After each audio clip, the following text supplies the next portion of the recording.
going to talk about confidence intervals, and I'm going to kind of talk about them again. I'm going to talk about them fairly briefly and more as an example type. A confidence interval, what it is, it has to do with the margin of error, and how confident are we in the process. So there's sort of two parts to it. All right. So the first part, we'll get a range of values, and the range of values will come from the value we get plus has to do with the margin of error, and I'm going to go through an example to sort of explain it. But what it is, the confidence interval is a range of values that we'll observe in our poll, right, for which we would expect to find the actual true value of the population. All right, again, see the additional video for a more detailed explanation of what it means. I'm going to keep it to a bare minimum and walk you through an example. If you want to know what it really is, you should look at that video if you want to know in more detail. Alright, so I'm going to walk you through an example of interpreting. So I'm going to give you an example of a confidence interval and explain what it means in the example. So suppose that a news network or somebody did a poll, and in the poll, they found 27% of the Americans approve of the president's policies. And then they said, with a margin of error of 5%, which means, again, based on our previous set of notes, that probably means they polled somewhere around 400 people. With a confidence level of 90%. So the confidence level has to do with the confidence interval. So we'll do the interval first, the range of values. So where the range of values come from is we take the percent that we were told, which is 27%, and then we use the marginal analysis as the error. The error means it really could be 5% better than that, bigger than that, or 5% less than that. And so usually you'll see 27% plus minus 5%. That plus minus 5% is the error. Alright, that gives us the range. So that means it should be between. If we add 5%, that goes up to 32. If we subtract 5%, that should go down to 22.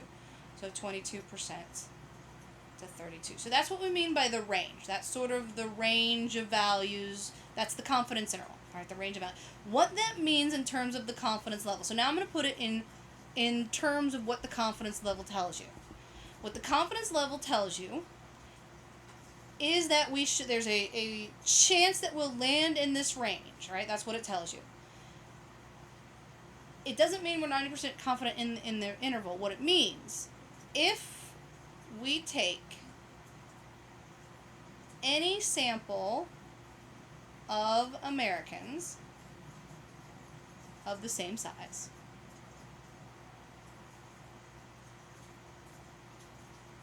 alright, well, they didn't tell us what the size was, but if it was 400, we'd sample another 400 Americans. If we did that, 90% of those polls, so we would take, again, if we took any random sample of Americans of the same size, 90% of those, again, if we did more than one, 90% of those that we polled,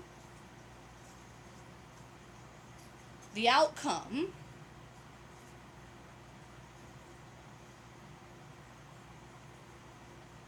would say, or should say, the approval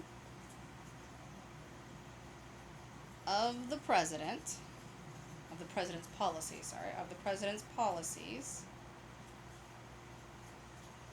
is between,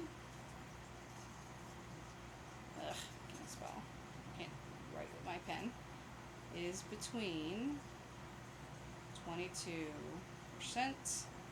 to 32%. So again, if we pull the same group of not the same group, but if we pulled another group of Americans of the same size, 90% of the time, the approval of the president's policy should land between 22 and 32%. That's the plus minus, that's the range.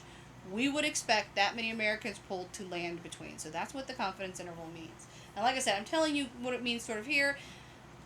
If you want to hear about it in more detail, you can watch the video that I've attached to the end of this. Alright, so finding, again, for us, we want to locate them and find it. Alright, so finding confidence intervals is just doing that. So to find the confidence interval, to kind of give you the adjustment on the poll results, you add and subtract the margin of error. Alright, so it's the plus minus that you see in any poll result given. Alright, so P would be percent of population that answered one way or the other, the point estimate, and m is the margin of error. All right, so again, literally take the low end would be the percent minus your margin of error to the high end plus that margin of error. That would be your confidence interval.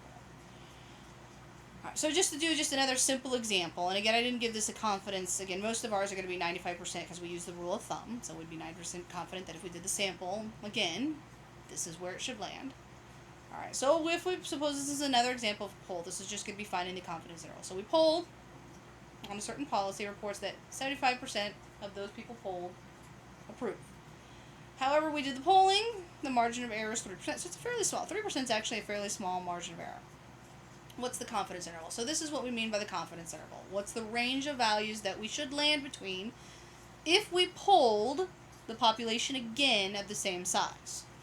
All right, so again, it would be the 57% plus minus 3%. All right, so the range would be our 57 minus 3 to 57 plus 3, and so the confidence interval is 54%